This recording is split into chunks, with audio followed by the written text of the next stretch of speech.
Hello, TCI family, Jonathan's Refuge, all of our faithful followers and friends around the world. We love you. We're always grateful to come into your home, in your office, on your iPads or cell phones or whatever phone you have or digital platform you watch it from. We appreciate you guys. We love you. We pray for you. My wife, First Lady of TCI, I'm looking at her over here in the studio, and you know what she said in our office? She says, please send in your prayer request. All jokes aside, my wife and me love to pray for our members. So if you guys have any needs, please let us know.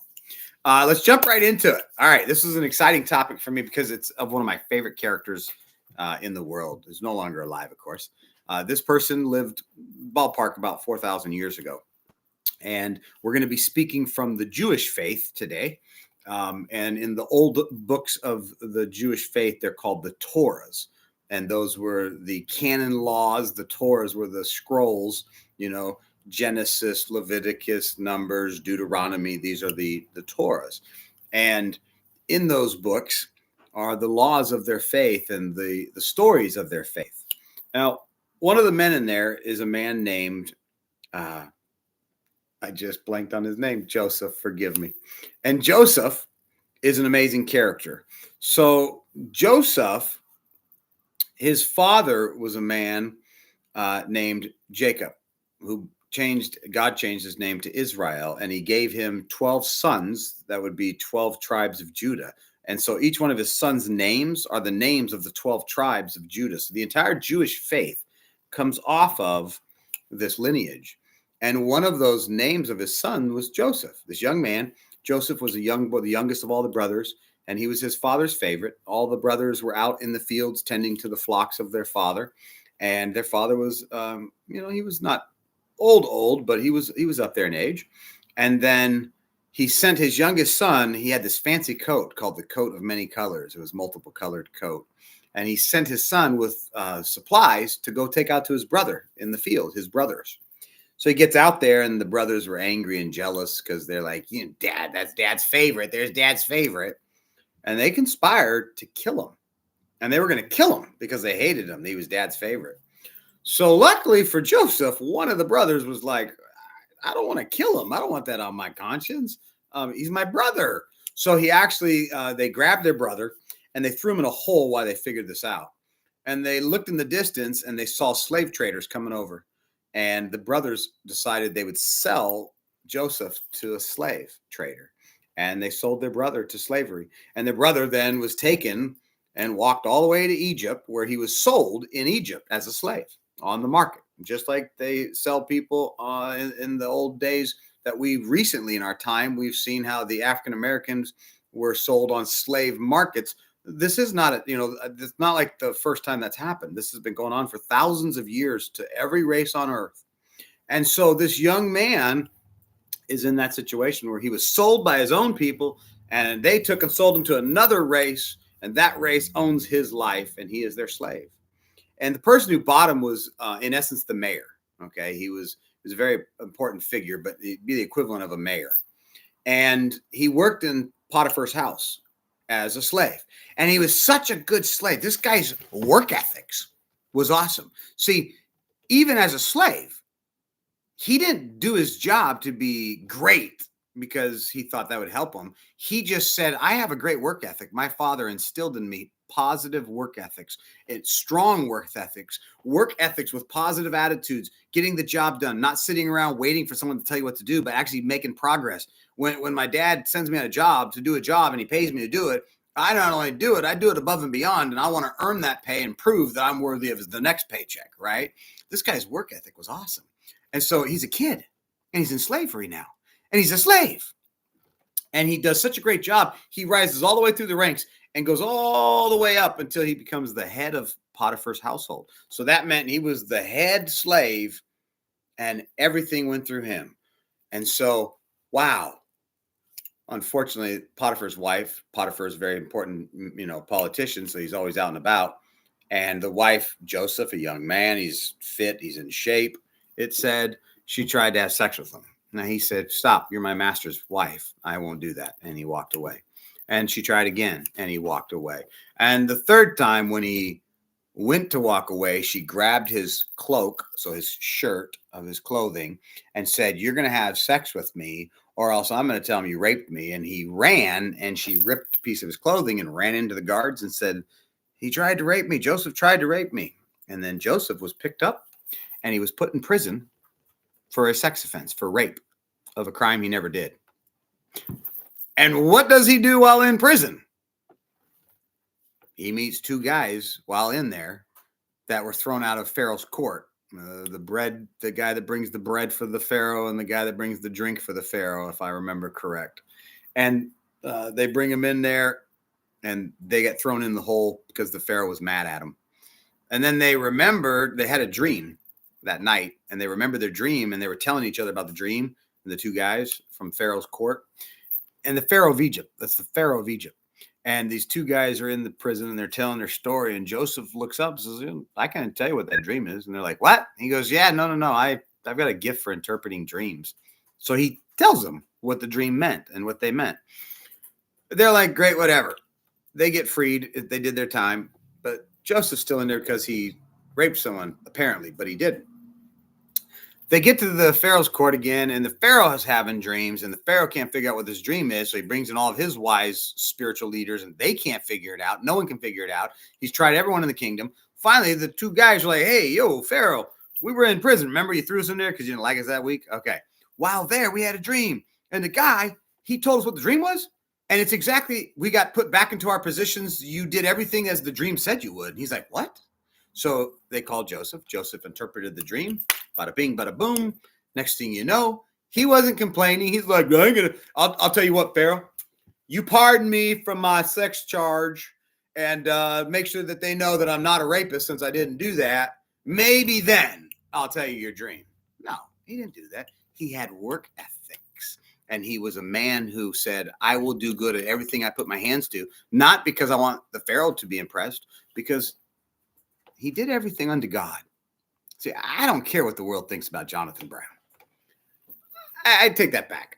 There's like two people in the world that I care how they think about me. And the first lady of this church is one of them. And the rest of the world, I could care less if you like me, don't like me, think I'm horrible, or think I'm great. I don't care because I don't do it for you. What I do unto God. I do a job worthy that God would be proud of me. That at the end of the day, the great architect of the universe, and the universe says, "Oh my gosh, Jonathan Brown did this today." And it's such a great thing that love will continue to flow back, and I continue to give it back, and it continues to come back, and I continue to put it out. And the more blessings come to me, the more I give away. And the more I give away, the more money. I can't tell you about some of the things that we're doing right now, but we have millions of dollars that are being thrown at us. I can't even put my hands up without people trying to give us all kinds of money. That's when you know you're on track and you're doing things right. And this young man was doing that. He just did his job worthy of the great architect. And here's how that worked for him. You say, "Well, what good is that?" By not complaining, he became the number one guy in Potiphar's house, the head mayor and all that stuff, right? The big shot. Okay. By going to prison and not causing a headache and a problem and every day jumping up and, "This isn't fair. This isn't fair. I shouldn't be in here. I didn't do anything. I was a stand-up guy, blah, blah, blah." Nope, he didn't do that. He just did his time, and he just waited. Opportunity came. He could have been negative. He chose to be positive, helped out two guys. Those two guys said they would talk to the king, the Pharaoh. They didn't. They forgot. Just like everyone does when they leave prison. "Hey, I'm going to write you, man. I'm going to send you $25. Don't you worry. I'll put some money in your books." Do you know how many times I heard a guy say, "I'll put money in your books"? Yeah, they didn't happen. They just don't do it. And so they forgot. They didn't put money on his books. And so what happened? He rose to be Pharaoh. Now listen to that. The Pharaoh himself has a ring, much like this one. This is a ring that was made out of Alaska gold. It's a huge ring. It's very expensive. I've owned this for a long time. This ring, if you go to my house, to any of my guys, and you walk up and you hand that ring to them and you say, "JB Rev said this," they will do anything you say because you're not speaking from your words. You're speaking on my behalf. They know the ring. They know that that's my ring. And if I gave it to someone to do something and they tell you this is what he wants done, that ring notifies them that that's what I want done. And this is how it was done in the old days. And that's to this day, still people do that. So here's what happened. The Pharaoh loved him so much, he saved the entire empire from a famine. The Pharaoh made him number 2 under him. He said, when I am not in the throne sitting and I'm out traveling the world and going on the Nile and living with my 600,000 wives and taking care of my 255 children and all of that, you got to run the kingdom. In other words, I'm just God. I let them worship me. That's what the Pharaoh did. And you, my friend Joseph, here's the ring. He literally gave him his ring and said, this signet ring is yours. When I am not in the seat, this man wearing this ring is Pharaoh. And if he says kill 500,000 people, you will kill 500,000 people. And if he says spare that life, you will spare that life. If you don't do it, I will take your life. Now, let me ask you a question.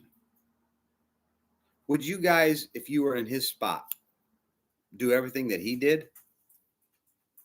I don't know if I would have. Not in the age bracket. I wouldn't have done it the age bracket that he was, because I was not.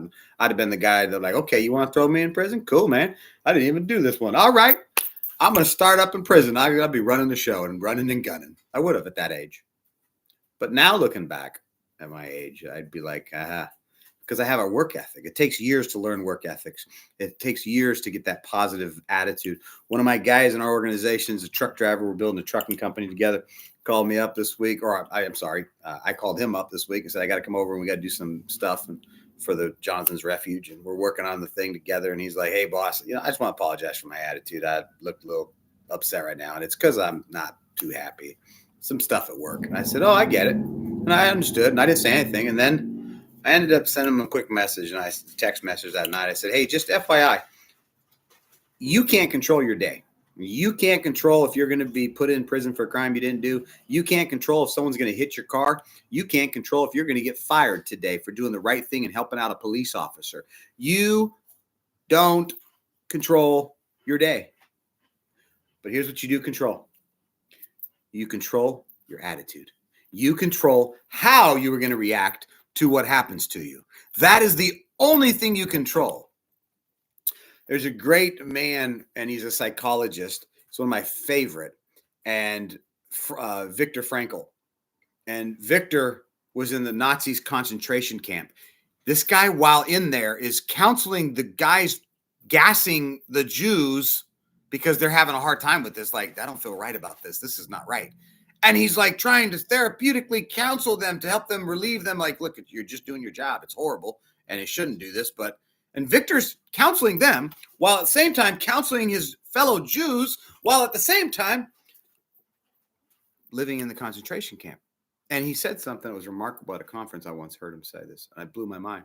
He said the Nazis could tell me when to blink, when to eat. They could tell me when to use the restroom. They could tell me when to die and when I could live.